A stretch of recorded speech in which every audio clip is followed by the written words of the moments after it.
வணக்கம். Tamil Nadu rain weather news.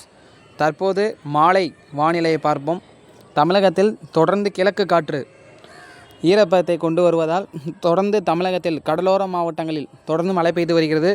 குறிப்பாக சென்னை முதல் கன்னியாகுமரி வரை இடப்பட்ட பகுதியில் நல்ல மழை பெய்து உள்ளது. கடலோர பகுதிகளில் உள் மாவட்டங்களில் ஆங்காங்கே மிதமான மழை பெய்தது.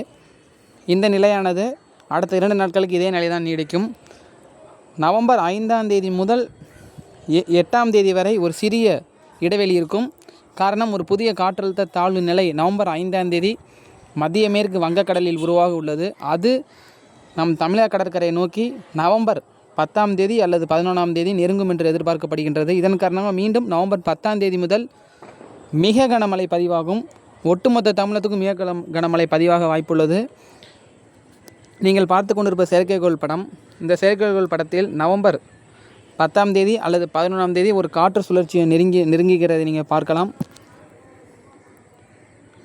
ஒரு காற்று சுழற்சி நெருங்குது. இதோட தாக்கத்தை பாருங்கள். இந்த இடம் ஃபுல்லாகவே அதீத ஈரப்பதம் கொடுத்துருக்காங்க. தெரியுதா உங்களுக்கு? இந்த காற்று சுழற்சி இலங்கையை நோக்கி நெருங்குது. இது அதிகமான ஈரப்பதத்தை கிழக்கு காற்றை கொண்டு வந்து ஈரப்பதத்தை ஏற்படுத்த உள்ளது. இதன் காரணமாக இந்த இடம் தமிழக கடலோர மாவட்டங்கள் முழுவதுமே நல்ல மழை எதிர்பார்க்கப்படுகின்றது. சில இடங்களில் மிக கனமழை, ஒரு இடங்கள் அதிக கனமழை கூட நவம்பர் 10ஆம் தேதிக்கு பிறகு பதிவாகும் என்று எதிர்பார்க்கப்படுகின்றது. மீனவர்களுக்கான வானிலை அறிக்கை பொறுத்தவரை நவம்பர் 10ஆம் தேதிக்கு மேல் மிகுந்த எச்சரிக்கையுடன் நம் வானிலை மையம் சேனலை பார்த்து மிகுந்த எச்சரிக்கையுடன் செல்லுமாறு கேட்டுக்கொள்ளப்படுகிறார்கள். விவசாய நண்பர்கள் நவம்பர் 5ஆம் தேதியிலிருந்து 7ஆம் தேதிக்குள் தங்கள் அறுவடை பணியை முடிக்குமாறு கேட்டுக்கொள்ளப்படுகிறார்கள்.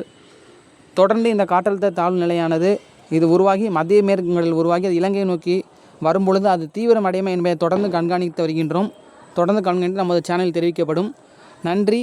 தமிழ்நாடு ரெயின் வெதர் நியூஸுக்கு மறக்காமல் சப்ஸ்கிரைப் பண்ணுங்கள், லைக் பண்ணுங்கள், ஷேர் பண்ணுங்கள். வீடியோ ஸ்கிப் பண்ணால் முழுமையாக பாருங்கள். நாளைக்கு மற்றொரு வானிலையில் சந்திப்போம்.